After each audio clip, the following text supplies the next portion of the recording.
pendengar, siklon tropis di atmosfer yang berlangsung pada tanggal 6 dan 7 Desember menimbulkan badai dahsyat di lautan barat Indonesia.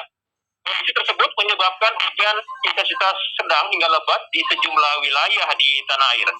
Apakah fenomena alam yang tengah terjadi saat ini menyebabkan pergeseran puncak musim hujan dan apa yang perlu dipahami oleh masyarakat? Kami akan membahasnya bersama peneliti klimatologi, Pusat Riset dan Teknologi Atmosfer, Badan Riset dan Inovasi Nasional atau BRIN, Herma Yuli Hastin. Anda juga bisa bergabung melalui telepon 021 586 9000, WA dan SMS 081 180 6543.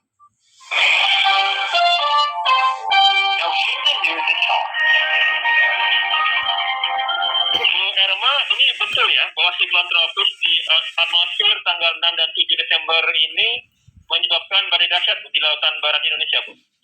Ya, badai tropis ini sebenarnya masih berupa bibit begitu ya, jadi belum bisa dikategorikan siklon tropis, tapi dia ada sangat dekat lokasinya dengan Jawa ya, dalam hal ini Jawa dan Sumatera Selatan begitu, Jawa Barat.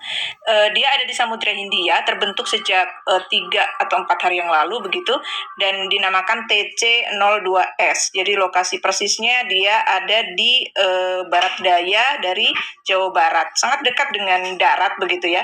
Dan memang tanggal 6 dan 7 Desember ini dia bergerak sangat dekat dengan daratan. Jadi awalnya kan di Samudra Hindia, kemudian dia bergerak ke timur begitu ya, mendekat ke Jawa Barat. Nah, lokasi yang paling dekat itu adalah 2 hari ini, jadi tanggal 6, tanggal 7 kemarin itu, dan ya kita harus pantau terus apakah dia akan menjauh atau sebaliknya ya bertahan di situ. Itu perlu pemantauan lagi begitu. Nah, ini sebenarnya yang membangkitkan sejumlah badai besar dahsyat di laut begitu ya, yang dikatakan dengan storm surge, karena fenomena ini enggak tunggal gitu. Jadi di Laut Jawa juga sudah beberapa hari terakhir itu juga muncul adanya vortex. Vortex ini adiknya ya, jadi di bawahnya pusaran angin juga, tapi dia skalanya lebih kecil daripada siklon tropis. Nah, ini ada di Laut Jawa selama berhari-hari di sana.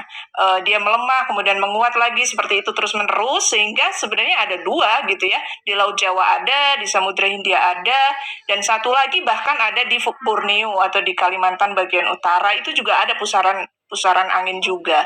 Nah, jadi karena dia tidak tunggal gitu ya, tetapi ada juga pusaran angin lain yang dinamakan dengan Borneo Vortex dan Laut Jawa Vortex itu, maka dampaknya sangat severe, sangat luar biasa begitu. Karena kita juga pahami ya, beberapa hari terakhir di sejumlah wilayah sudah banjir rob yang luar biasa begitu ya, dan sebenarnya itu kan bukan rob yang biasa artinya air naik gitu ya, pasang naik begitu, tetapi ini dibangkitkan oleh badai-badai yang sangat intensif yang ada di Laut Jawa begitu. Tadi kan sudah disampaikan dekat dengan barat daya Jawa Barat itu ya? Ya, betul. Sampai sekarang posisinya masih ada di situ, dan bahkan memerah begitu ya. Dalam artian bahwa kalau warnanya merah, maka dalam 24 jam dia akan bisa berubah menjadi TC development, jadi berubah menjadi siklon tropis statusnya begitu. Ya, jadi ini berdasarkan pemantauan ya dari satelit begitu, dari awan. Jadi kondisinya seperti itu. Walaupun sih punya potensi dia akan menjauh begitu ya, tetapi hari ini tanggal 7 sampai mungkin tanggal 8 besok itu efeknya masih terasa. Ya, masih terasa khususnya di Jawa bagian barat dan Sumatera bagian selatan ya, lokasi Lampung dan sekitarnya itu masih akan merasakan keberadaan proses pematangan dari bibit siklon ini begitu. Ini bergerak ke mana, Bu?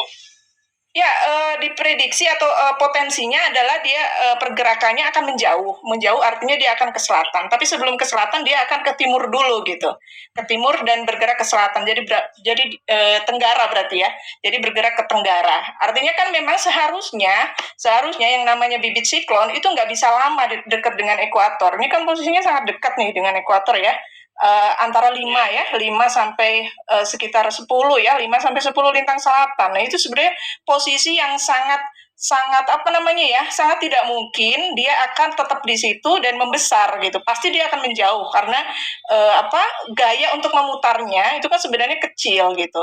Namun dari beberapa kasus yang saya amati ada gitu ya, ada kondisi-kondisi yang abnormal buat siklon tropis sehingga si siklon tropis itu tetap berada di wilayah yang dekat dengan Indonesia ini di ekuator ya, bahkan perairan di dalam apa namanya di wilayah Indonesia pun bisa menjadi bibitnya begitu. Ya kita tahu kasus yang Seroja itu kan di Maluku sebenarnya, Laut Maluku terbentuknya. Nah ini ya eh, banyak ahli yang mengatakan ya ini sebenarnya bagian apa ya, bagian-bagian kecil dari fenomena yang diatribusikan ke perubahan iklim begitu ya. Begitu hipotesisnya. Ya, ya. Ya. Ini dampaknya tadi Ibu sampaikan badai dahsyat di laut ya Bu ya? Betul. Jadi di laut ini sangat intensif. Bahkan mungkin 10 hari terakhir tuh sudah terus-menerus ada di situ ya.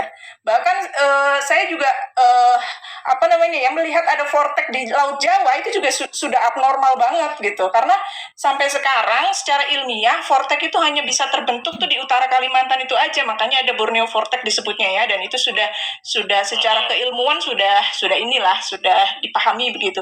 Nah, tapi ketika ada muncul vortex di Laut Jawa, terutama di bagian Laut Jawanya kan agak ke timur ya, jadi di utaranya Madura itu ya, Surabaya, di situ sebenarnya pusat badainya itu di situ. Tapi kan dia menggerakkan seluruh lautan yang ada di barat kan, tersedot ke sana kan dari Selat Sunda sampai ya